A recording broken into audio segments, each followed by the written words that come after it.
Desde distintos lugares de Latinoamérica, una startup está desarrollando tecnología para desafiar el status quo y dar servicios financieros a quienes han sido desatendidos por la banca tradicional. El sistema financiero deja fuera a una gran parte de la población porque este perfil no cuenta con la documentación necesaria para sus modelos de riesgo. Esto hace que personas que no tienen acceso a productos financieros, por un lado, tengan dificultades para invertir pequeñas cantidades de capital en sus negocios y por el otro, tener un alto estrés económico al no poder resolver emergencias por falta de liquidez. En 500 tenemos un profundo interés por el sector fintech porque creemos que las brechas tecnológicas y de acceso aún son muy grandes. Hoy estoy en Ciudad de México para platicar con los 3 cofundadores que están construyendo las bases del Banco Digital de Inclusión para América Latina y que han logrado atender a más de 1 millón de clientes en México, generando un impacto de desarrollo económico en nuestra región.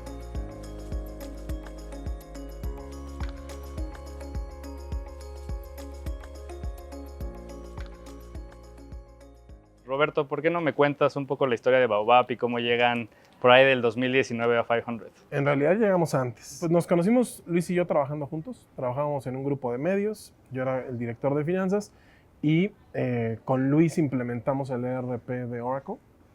Y así fue como nos conocimos trabajando juntos, llevando un proyecto. Y la verdad es que hubo un clic instantáneo en la amistad sobre todo, pero también en la capacidad de ejecutar algo. Y pues platicando en espacios informales que teníamos, empezamos a imaginarnos qué podíamos construir juntos, capitalizando nuestras vivencias personales, los problemas que vimos en nuestra familia, en nuestros círculos cercanos y nuestra experiencia profesional, ¿no? O sea, Luis había emprendido varias veces, él es un ingeniero de software súper talentoso, yo había sido banquero durante más de 12 años. Y entonces, así fue como empezamos a imaginar que podríamos construir servicios financieros para personas que no tienen acceso a servicios financieros. Y empezamos a platicar por qué empezar por algo que fuera crédito para resolver una necesidad inmediatamente de nuestros clientes y empezar a generar una relación con base en eso.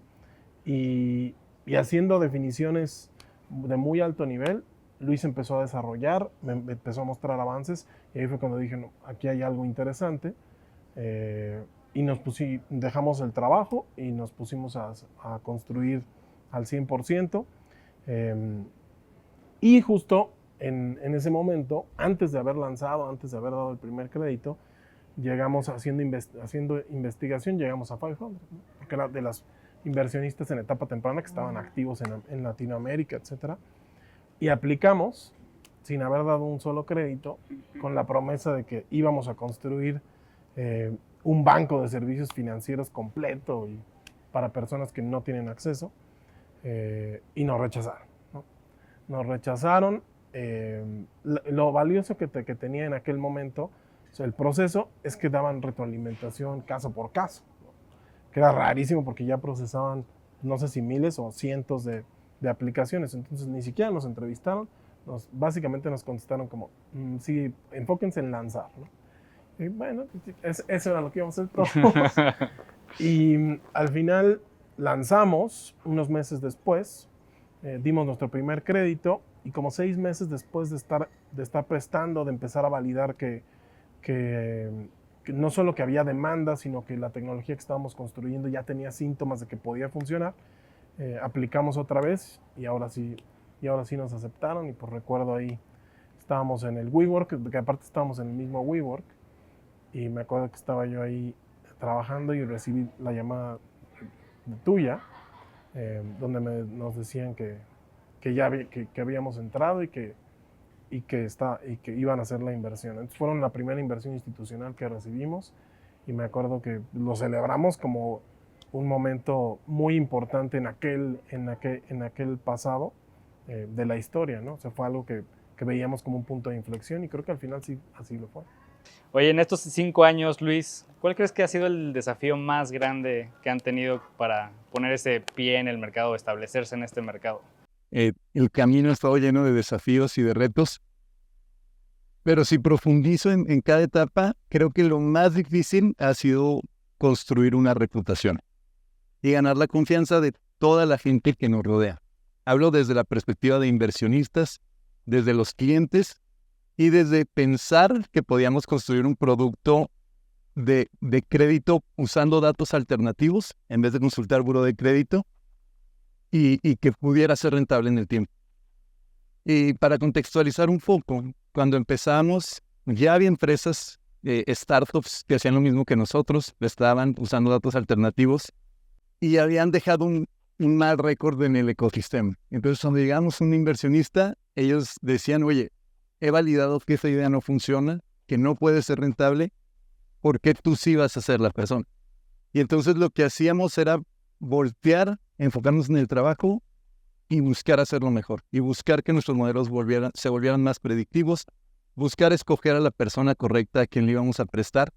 Y del mismo lado de cara del cliente, el cliente había pasado por productos con tasas abusivas, había pasado por financieras que no los ponían en el centro.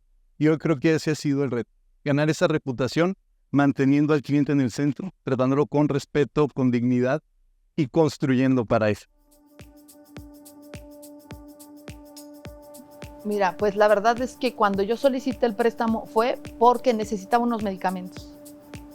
Y la verdad sí estaba yo muy desesperada porque en ese momento me agarró, ahora sí como dice, ¿no? A mitad de quincena y no había quien me prestara. Entonces, la persona que me recomendó la aplicación me dijo, la verdad es que es súper rápido, te lo dan rapidísimo, inmediatamente te depositan y no creo que te vayan a negar la solicitud.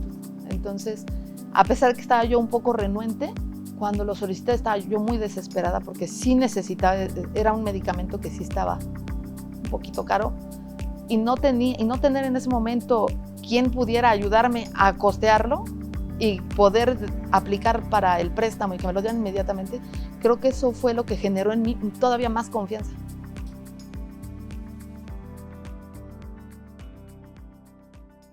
Roberto, cuéntame un poco, ¿cuáles han sido las decisiones difíciles que han tenido que tomar en Baobab? ¿Cuáles han marcado mucho su camino? En este camino de emprender, y sobre todo cuando empiezas, hay mucha incertidumbre, ¿no? Entonces, en realidad, pues, todas las decisiones son complejas, todas las decisiones son difíciles porque tienes que manejar demasiada información, demasiados estímulos, y eso hace que elegir qué es lo que vas a hacer sea súper complejo. Y entonces, para mí, al inicio se trata de aprender a manejar esa incertidumbre y actuar con convicción sobre las decisiones que vas tomando, ¿no? O sea, no vas a saber si son correctas o incorrectas, es más, probablemente en retrospectiva no va a haber decisiones correctas o incorrectas, solo va a haber momentos de aprendizaje, caminos que eliges donde persistes, donde dejas atrás, etc.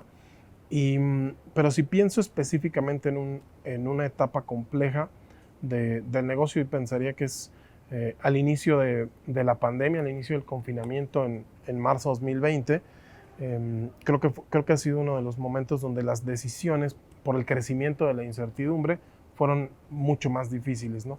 Y probablemente encontrar la convicción para ejecutar fue también más difícil, porque estábamos recibiendo mucha retroalimentación, mucha información de nuestros inversionistas, del ecosistema mismo, sobre la catástrofe que iba a ser, ¿no? Y se hablaba mucho que era un periodo donde había que sobrevivir, donde había que olvidarse de la idea de crecer, había que sobrevivir, había que cuidar el efectivo, había que ser cautelosos, etcétera. Y para nosotros era como muy frustrante porque veníamos iniciando un periodo de mucho crecimiento porque acabamos de levantar capital, ¿no? Entonces, para nosotros fue como de, ¿qué hacemos? ¿Escuchamos todo este ruido o seguimos el camino que habíamos definido, ¿no? Y entonces, al final no había manera de saber cuál era la decisión correcta y decidimos seguir creciendo, no dejar de prestar, al contrario, crecimos el portafolio, seguimos prestándole a clientes nuevos y creo que al final nuestro objetivo era recabar evidencia de que lo que nos estaban diciendo era cierto, o podíamos hacer cosas a pesar del momento tan difícil que estábamos viviendo en la sociedad, ¿no?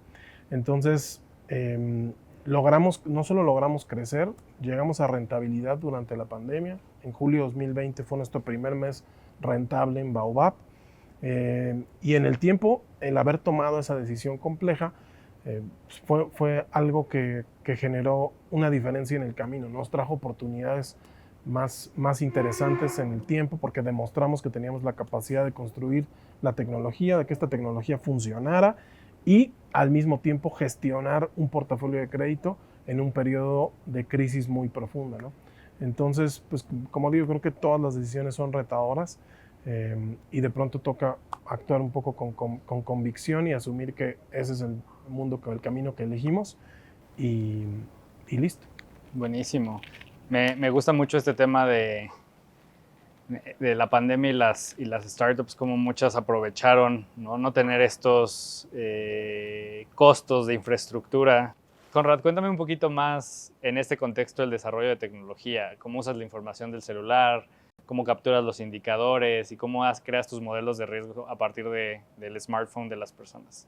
Primero hay que voltear a ver un fenómeno social que ya lleva una década transcurriendo, ¿no? Y es que cada uno de nosotros pues tenemos una computadora portátil en nuestros bolsillos, estos dispositivos celulares, y estos dispositivos son tan prácticos que se han vuelto el punto de encuentro de todas las facetas de nuestras vidas, ¿no? O sea, que sea de nuestro trabajo, de nuestro entretenimiento, de nuestras relaciones sociales. Entonces, si ves el sector de la banca tradicional, cuando ellos toman una decisión de crédito, ellos solo se están fijando en una dimensión de la persona, que es su historial de pago. Cómo han hecho sus pagos con otras instituciones en el pasado. Pero una persona es mucho más que eso, ¿no? Entonces nosotros cuando podemos tomar estos datos transaccionales del dispositivo con el consentimiento explícito de los usuarios, pues tenemos una imagen muchísimo más completa y matizada de las personas. Por ejemplo, si alguien tiene un historial en buró nulo o negativo, hay que ver más allá de eso, porque quizá las otras 4 o 5 dimensiones de la vida de esta persona sí te pueden decir que va a ser un acreditado con un buen comportamiento. Entonces, la clave realmente ha sido construir esta infraestructura que nos permite capturar esta riqueza y variedad en los datos. Y una vez que tú puedes proporcionar eso a los algoritmos de machine learning de código abierto, se vuelve relativamente fácil en poder ponderar los cienes y cienes de distintos factores que constituyen la vida de una persona. Podemos empezar a ver pues, los patrones de consumo, los patrones de movilidad, su relación con el trabajo, sus preferencias de entretenimiento y todo eso nos dice como distintas piezas de cómo va a ser la intención de pago y la capacidad de pago de cada persona al momento que nos está haciendo una solicitud de préstamo. Y eso ya hemos logrado escalarlo a que es usada más de 10,000 veces al día, ¿no? Entonces, para mí ahí está la clave en poder tener esta variedad tan amplia en los datos que recabamos. Pensar en Baobab me genera tranquilidad, me genera confianza y pues sin duda esto ha sido a lo largo de cada uno de los préstamos y de cada uno de las interacciones que he tenido con la aplicación, tanto para el tema de solicitudes como para el tema de soporte. Recuerdo por allá del 2011 que se empezaba a hablar de Machine Learning, antes era Big Data, hoy estamos llegando a la época de la inteligencia artificial. Cuéntame cuál es tu perspectiva de las implicaciones éticas de esto, sobre todo cuando tienes tanta información de una persona. Sí, pues en el contexto de otorgamiento de crédito, pues es algo que hemos pensado mucho y yo sigo cayendo en la conclusión que quizá podría sorprender a algunos de que en realidad es más ético usar un algoritmo de machine learning que usar un humano para la evaluación de un crédito, porque este humano podría tener prejuicios inconscientes. Entonces, cuando tú creas un modelo y siempre, después de tener mucho cuidado en que no de usar datos, por ejemplo, que no son demográficos, porque los usuarios no tienen control sobre ellos, terminas con, pues en realidad, una fórmula matemática bastante compleja, pero que va a estar muy consistente en su manera de tomar decisiones.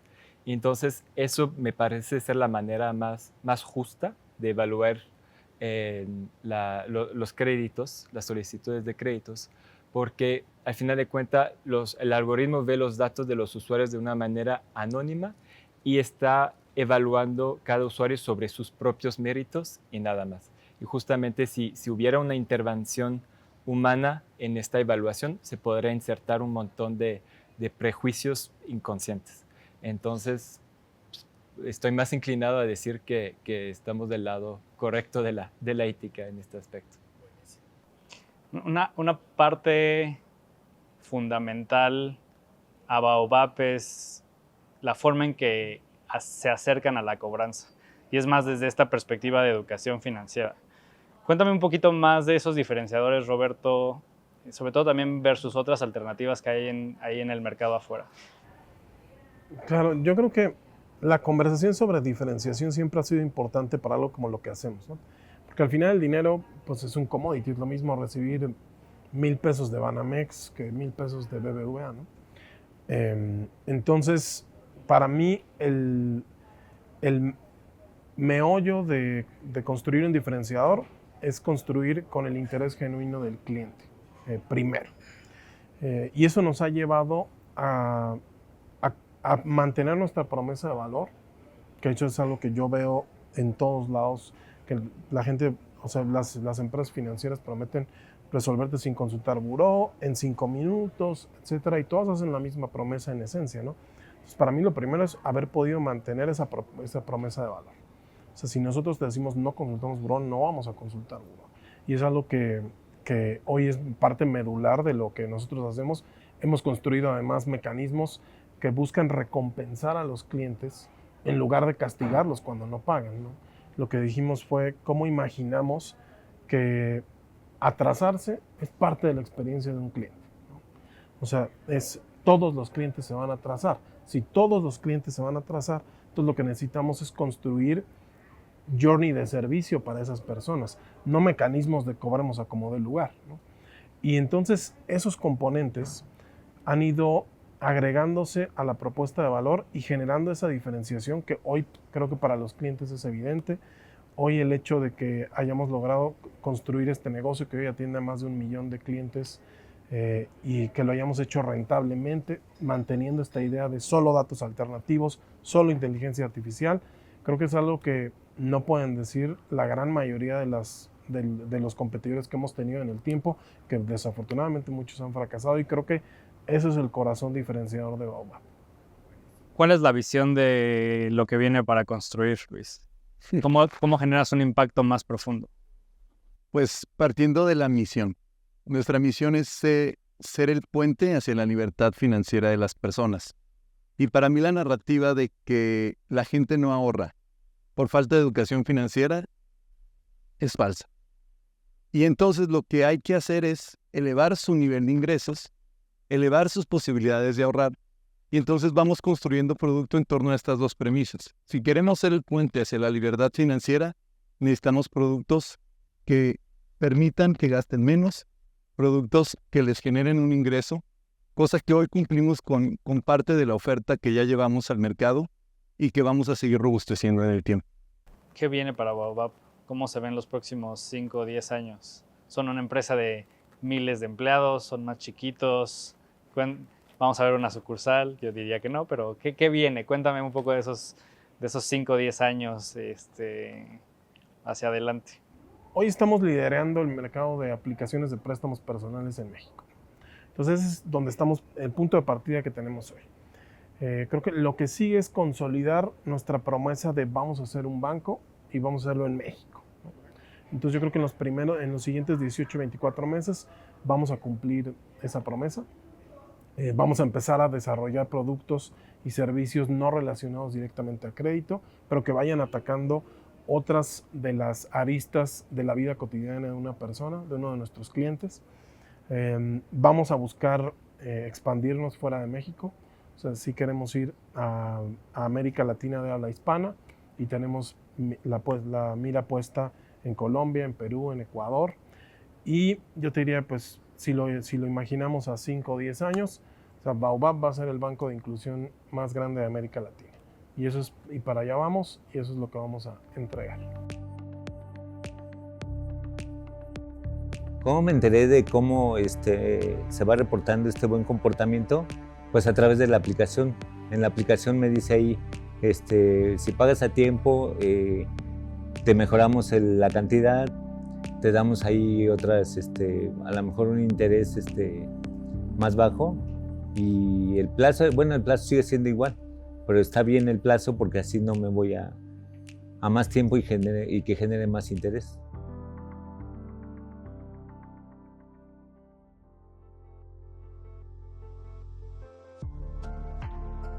Muchas personas en Latinoamérica tienen un acceso limitado a fuentes de financiamiento productivas y de consumo. Sus condiciones económicas, sociales y educativas dificultan que tengan un historial de crédito. En 500 sabemos que toda disrupción y solución que está surgiendo en FinTech está sentando las bases para que en el futuro el acceso a productos financieros no sea un problema en nuestra región. Creemos que las oportunidades financieras realmente pueden ser para todos. Por eso, estamos emocionados de seguir respaldando a Baobab en su camino a ser el banco de inclusión más grande de América Latina.